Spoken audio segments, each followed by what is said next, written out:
നമ്മളോട് LIC കാരൻ വന്നിട്ട് 60 വയസ്സിൽ നിങ്ങൾ മരിച്ചു പോകാൻ സാധ്യത ഉണ്ടെന്ന് പറഞ്ഞാൽ നമ്മൾ ഉടനെ പോയി പോളിസി എടുക്കും.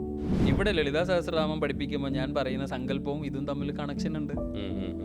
കാരണം എന്താ, എൻ്റെ മനസ്സിൽ സദാ ഞാൻ 60 വയസ്സ് ആകുമ്പോൾ മരിക്കേണ്ടതാണ്, അതുകൊണ്ട് മാസം ശമ്പളം കിട്ടുമ്പോൾ LIC അടക്കണമാണ്. എൻ്റെ ഉള്ളിൽ ഇത് റെക്കോർഡ് ചെയ്യപ്പെടുകയാണ്. ഞാൻ എപ്പം തീരും?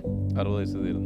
ഡെഫിനറ്റ്ലി നിങ്ങൾ ആ ഏജിൽ ഓൾമോസ്റ്റ് അതിൻ്റെ അപ്പുറം ക്രോസ് ചെയ്യില്ല. കാരണം എന്താണ്, നമ്മൾ നമ്മുടെ ബ്രെയിനിൽ ഉടലെടുക്കുന്ന ഓരോ ചിന്തയും, നമ്മൾ വോക്കൽ കോഡ്സ് പുറത്തേക്ക് ഈ പ്രകൃതിയിലേക്ക് വിടുന്ന ഓരോ ശബ്ദവും, നമ്മുടെ ഈ പ്രോപ്പർട്ടീസ് ചെയ്യുന്ന ഓരോ പ്രവൃത്തിയും, അതായത് ശരീരം ചെയ്യുന്ന ഓരോ പ്രവൃത്തിയും നമ്മുടെ ഉള്ളിൽ സബ് കോൺഷ്യസ് മൈൻഡ് റെക്കോർഡ് ചെയ്യുന്നുണ്ട്.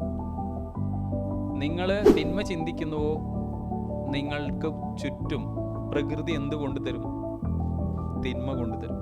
നിങ്ങൾ നന്മയുള്ള പോസിറ്റീവ് വാക്കുകൾ മാത്രമേ പറയുന്നുണ്ടെങ്കിൽ നിങ്ങൾ എന്നും നിങ്ങൾക്ക് ചുറ്റും ഉണ്ടാകുന്ന ഫ്രണ്ട്സ് നിങ്ങളോട് പോസിറ്റീവേ പറയും. നിങ്ങളുടെ ഫ്രണ്ട് സർക്കിൾ മുഴുവനും പോസിറ്റീവായിരിക്കും. നിങ്ങൾ ചെയ്യുന്ന കർമ്മങ്ങൾ പോസിറ്റീവ് ആണെങ്കിൽ നിങ്ങൾ പോകുന്ന സ്ഥലത്തൊക്കെ നിങ്ങൾ പോസിറ്റീവേ കാണുള്ളൂ. കാരണം ഇതാണ് പ്രകൃതിയുടെ നിയമം.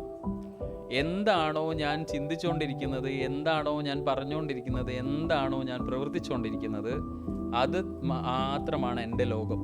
നിങ്ങൾക്ക് ചുറ്റും നിങ്ങൾ അത് മാത്രമേ കാണൂ. അത് മാനിഫെസ്റ്റ് ചെയ്യപ്പെടും. അത് മാനിഫെസ്റ്റ് ചെയ്യപ്പെടും.